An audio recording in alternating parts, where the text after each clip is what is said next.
आज इस वीडियो में हम जानेंगे कि क्यों इस्लाम दुनिया के तमाम तर मज़ाहिब में से सबसे ज्यादा अहमियत का हामिल है। इस वीडियो में हम ये भी जानेंगे कि किस तरह से इस्लाम किसी भी शख्स की पर्सनल लाइफ को मैनेज करने की तलकीन करता है और साथ ही उसकी सोशल और पॉलिटिकल लाइफ को मैनेज करने की तरगीब भी देता है। और ये भी जानेंगे कि क्या इस्लाम को समझने के लिए हमें सिर्फ इसके रिलीजन के पर्सपेक्टिव को समझना है या साथ ही इसके तमाम तर जो दीन के एस्पेक्ट्स होते हैं उसकी तरह से हमें दीन को समझना चाहिए। अस्सलाम वालेकुम दोस्तों, मैं हूं नजीबुर रहमान और आइए इन सारे सवालों के जवाब इस वीडियो में जानने की कोशिश करते हैं। तो चलिए शुरू करते हैं। तो दोस्तों, हम एक ऐसे मुआशरे के अंदर रहते हैं जहाँ पर मिंबर पर बैठने वाला इमाम भी अपनी औलाद के लिए रिश्वत देता है, जहाँ एक उस्ताद बनने के लिए भी रिश्वत देता है। एक ऐसे मुआशरे में रहते हैं जहाँ इंसाफ के बजाय हमें सिर्फ और सिर्फ तारीखें मिलती हैं। एक ऐसे मुआशरे के अंदर रहते हैं जहाँ जना, शराब, सूद और जुआ हमें हर गली के अंदर मिलते हैं। तो क्या मैं अब भी कहूँ कि हम एक इस्लामिक जमहूरियत के अंदर रहते हैं? नहीं, हम जमहूरियत में क्यों नहीं रहते ये मैंने इस वीडियो के अंदर बताया है। लेकिन क्यों इस्लामिक नहीं है ये साफ जाहिर है, क्योंकि जहाँ इस्लाम की खुशबू होती है वहाँ से ये सारी बीमारियाँ बिल्कुल ही खत्म हो जाती हैं। तो अब इन तमाम रूहानी बीमारियों से बचने के लिए हमें दीन इस्लाम की जरूरत है। लेकिन बदकिस्मती से हमारे मुआशरे के अंदर दीन इस्लाम का सिर्फ एक छोटा सा हिस्सा मजहब इस्लाम पेश किया गया है, जिसकी वजह से ये बीमारियाँ दिन ब दिन बुराइयों में तब्दील होकर बढ़ती जा रही हैं। तो अब क्या फर्क है दीन और मजहब के अंदर? मजहब बेसिकली 3 चीजों पर होता है: आपका अकीदा, आपकी इबादत और साथ ही आपके रस्म रवाज। अकीदा से मुराद कि आप कितने खुदाओं पर यकीन रखते हैं और आया यकीन रखते भी हैं या नहीं रखते। जबकि इबादत से मुराद कि आप किस तरह से उस खुदा को पूछते हैं। आप मंदिर में जाते हैं या मस्जिद में जाते हैं, आप नमाज पढ़ते हैं या आप पूजा करते हैं। तो ये डिपेंड करता है आपकी पर्सनल लाइफ के ऊपर। और साथ ही आपके रस्म रवाज क्या हैं, यानी आप मुर्दे को दफनाते हैं या जलाते हैं। तो ये सिर्फ और सिर्फ एक मजहब का होता है। लेकिन इस्लाम बाकायदगी से एक पूरा दीन है, यानी एक पूरा सिस्टम है उसूलों का, जिसमें हमें मुआशी, सियासी और समाजी कवानीन के बारे में बताया जाता है।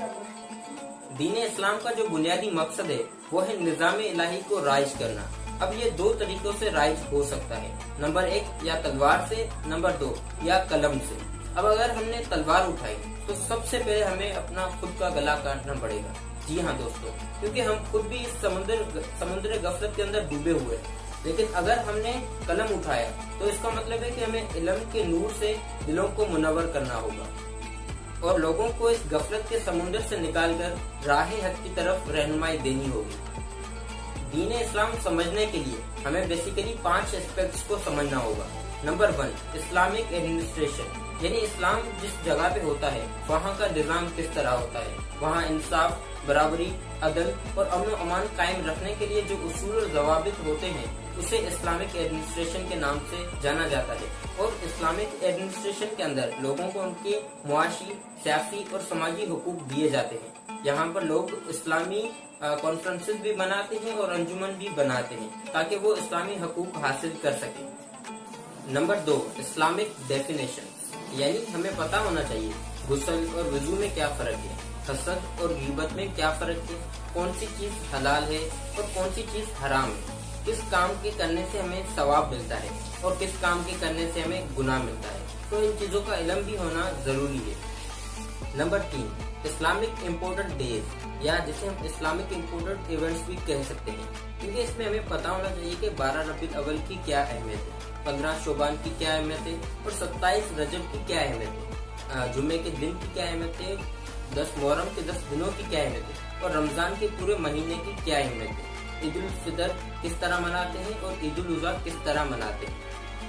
नंबर 4, यानी हमें इस्लामिक पिलर्स के बारे में पता होना चाहिए, जिसमें ज्यादातर कलमा तैयब, नमाज, रोजा, ज़कात और हज वगैरह आ जाते हैं। इनको किस तरह से अदा किया जाता है, इनसे किस तरह लोग आपस में मिलते हैं और इनके क्या क्या फवायद हैं, इनके बारे में भी इल्म होना जरूरी है।